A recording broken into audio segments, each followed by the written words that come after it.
नमस्कार मित्रांनो, माझ्या सर्व मराठी बांधवांना बैलपोळ्याच्या हार्दिक शुभेच्छा. आज आपण सगळे बैलपोळा मोठ्या उत्साहाने साजरा करतो. शेतकरी आपल्या बैलांना सजवतात, त्यांना पोषण देतात, कारण बैल मजबूत असेल तर शेताचं काम व्यवस्थित होतं. पण जसं बैलाचं पोषण महत्त्वाचं आहे, तसंच आपल्या पैशाचं पोषणही महत्त्वाचं आहे.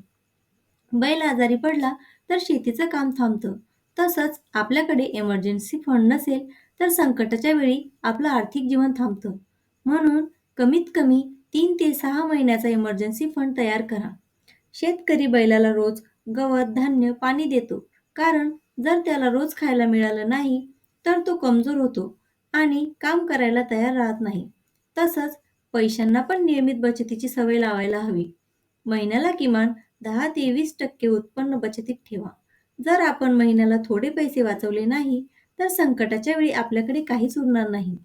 बैलाला प्रशिक्षण दिलं तर तो अधिक काम करतो. तसंच पैशांना गुंतवणुकीत लावा, तेव्हा ते तुमच्यासाठी काम करतात. म्युच्युअल फंड, SIP किंवा शेअर मार्केट सारखे पर्याय निवडा. बैल शेतकऱ्यांचा साथीदार आहे. बैल मजबूत असेल तर शेत समृद्ध होतं. तसंच पैसा मजबूत असेल तर आयुष्य समृद्ध होतं.